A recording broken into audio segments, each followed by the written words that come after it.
The Senate has refused to confirm 4 nominees picked by President Muhammadu Buhari on the grounds that the South-South and Southeast regions of the country were not represented. It also declined to confirm the appointment of 9 others onto the board of the Independent Corrupt Practices and Other Related Offences Commission, ICPC, saying the nominations were lopsided. President Buhari had sought legislative approval for Moses and Dasule, Lawan Maman, Galadanchi Najib and Adeleke Rafiu to serve on the board of the Economic and Financial Crimes Commission, EFCC. Media consultant and public affairs analyst Otumba Olabode Osenie now joins me via Skype for a discussion on this. Good morning and thank you for joining us on the news at this time. Good morning. All right. What do you make of the refusal of the lawmakers to approve this nomination by the president? Thank you very much. It's another way Nigerian legislators do business of legislation. They have no business whatsoever to refuse to screen the nominees of the president. In other climes, people don't use parameters of where they come from, whether it's from east, south, west, or so. But as it is in Nigeria, we have the federal principle character inherent in our constitution, and it's something that we expect to be considered when nominations are made. I thought I knew you were probably going to say something like that, but I can assure you, I am not a spokesperson for any political party, not to say for the present government. But I can imagine that that particular constitutional obligations that the president has to meet, he must have done that in the ministerial appointments and some other key posts.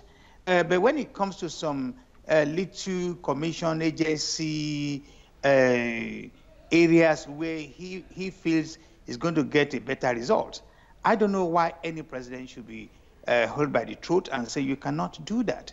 I believe that this president must have spoken to 1 or 2 of his advisors, must have asked for people whom he believes he can work well with.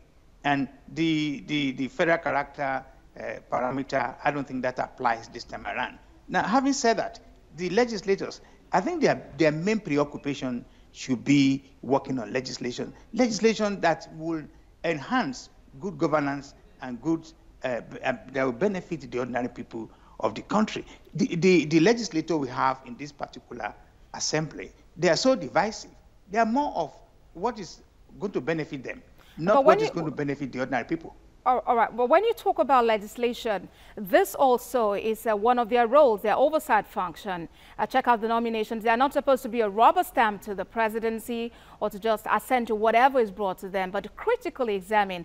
And this is one concern they have raised. Are you considering their concerns at this time valid or invalid? I would say it's invalid. And thank you very much for alluding to that. Their job is to screen the nominees of the president.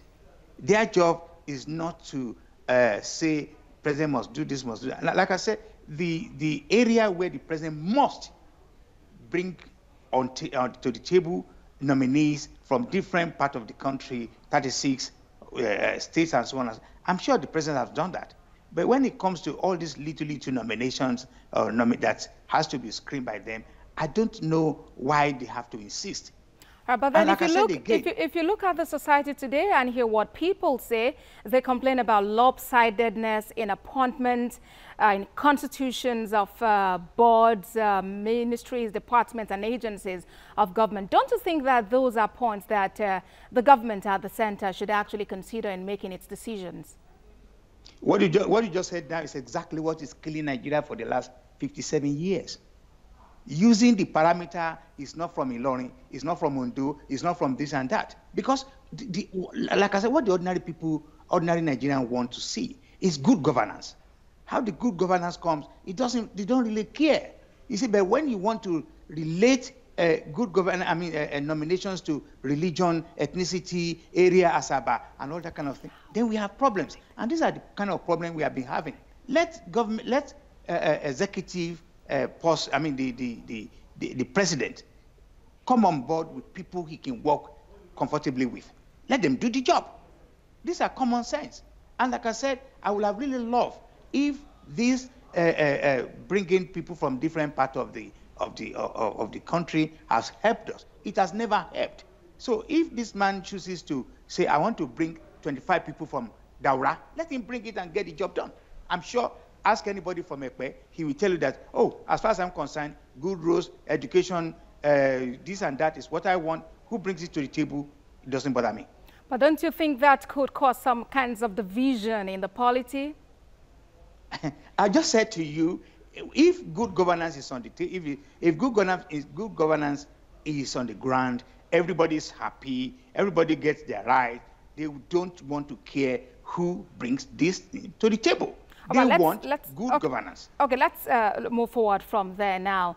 The lawmakers have, rejected this nomination and want corrections made before they would consider it again. What would you say the presidency should do at this time? The presidency, sorry, I'm not being unnecessarily difficult.